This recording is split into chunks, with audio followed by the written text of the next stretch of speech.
and everyone for organizing this rally.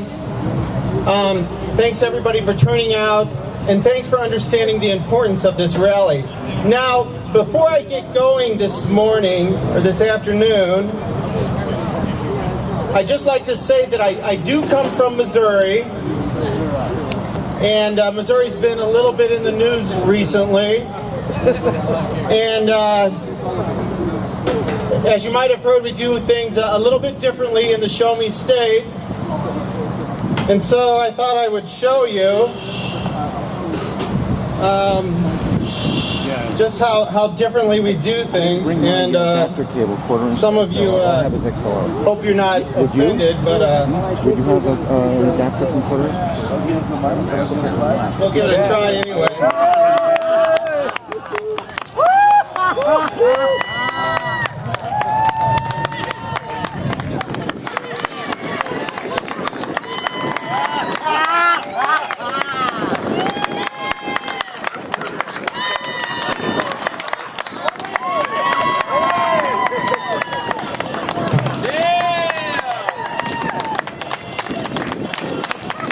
Mask on, but you can't talk through it, and it's very hot. So that was for you, Tuffy. Tuffy Gessling, the Rodeo Clown from Missouri. That was for you, buddy. Love you, Tuffy. Hang in there, buddy. Hope you get another job soon. We hear there's openings in Texas. I hope it's not against the law to use finger guns here in this state. Anyway, you'll have to forgive me. Now, honestly, hasn't this media and this administration gone far enough? This week they tried to tell us and to sell us that wearing a mask, an Obama mask, and a cowboy hat at a rodeo is racist. I think we have heard it all. Even kings had fools in their court. But Barack Obama, he must be better than a king, because that's not allowed in this country today. Despite the fact that rodeos have been mocking presidents for years and decades. It wasn't that long ago that one famous Democrat screamed, "I am sick and tired of people who say that if you debate and you disagree with this administration, somehow you're not patriotic. We should stand up and say we are Americans and we have a right to debate and disagree with any administration." But that was back in 2003, and that was Hillary Clinton. Now you can't mock Obama at a rodeo. My, how things have changed. Well, today we stand here, and today we say no more.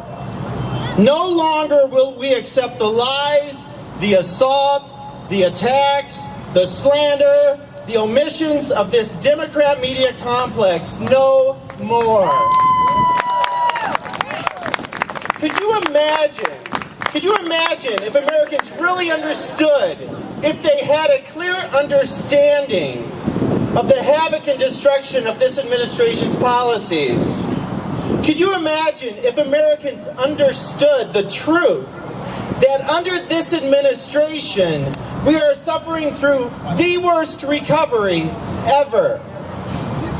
That Barack Obama is the worst jobs president since the Great Depression. That's right. That this administration has more than doubled the deficit, something Democrats pretended like they cared about when George Bush was in office. That 9.5 million people have left the workforce under Obama. That Obamacare is killing full-time jobs and will kill off more than 2% of the American full-time jobs. Imagine that. This government has passed a law that will kill off 1 out of 50 jobs in this country, and that's a conservative estimate. It's unbelievable. And yet we have people who go out and vote and watch these ridiculous shows on television and have no idea what's really happening to their country. And the list goes on and on. Democrats say that they're for the middle class, but Barack Obama and Democrats' policies are creating a permanent part-time class. And now the election is over. Now that it's over, we find out that Obama was playing spades with Reggie Love during the Bin Laden raid. The only thing he ran on as an accomplishment. We still don't know where he was during the Benghazi raid. And he left a U.S. hero with a shredded leg in Benghazi at the airport for 22 hours on 9/11 into 9/12 while he went and campaigned in Las Vegas. And the mainstream media is AWOL, just like Barack Obama was on 9/11. Instead of reporting the truth, they're ignoring the real issues, they're spinning for Team Obama, or they're ogling him in his sexy mom jeans. Not one liberal media outlet has been honest about the worst political scandal in the last century. Not one media outlet is reporting the truth about the IRS scandal. At least 292 conservative groups were targeted in this scandal. At least 5 pro-Israel groups were targeted. Constitutional groups were targeted. Groups that criticized Barack Obama were targeted. At least 2 pro-life groups were targeted. A Texas voting rights group was targeted. Conservative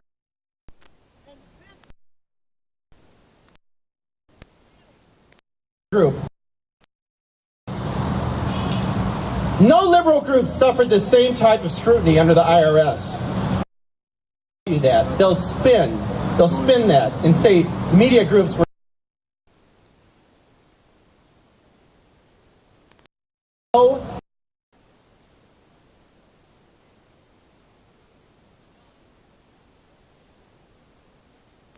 IRS agents were involved in the targeting scandal, and conservative groups to this day are still targeted by the IRS.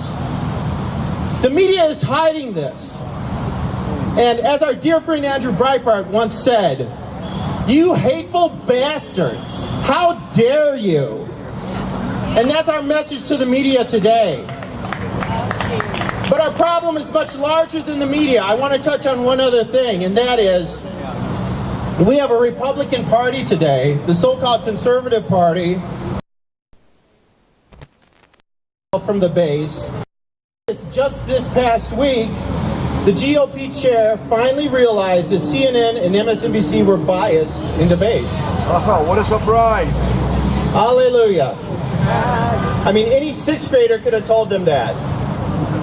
Did you see Candy Crowley during the CNN debate with Barack Obama? Yes. Every time he looked up to her, she bailed him out. I thought Barack Obama was going to jump into her lap and start snuggling up next to her bosom.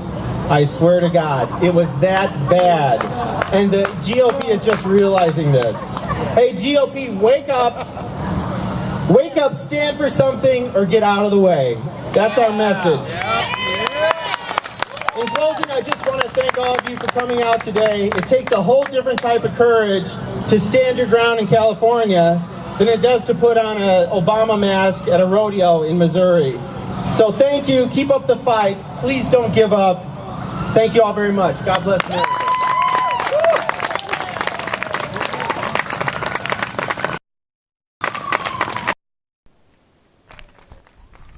Jim Hoft, ladies and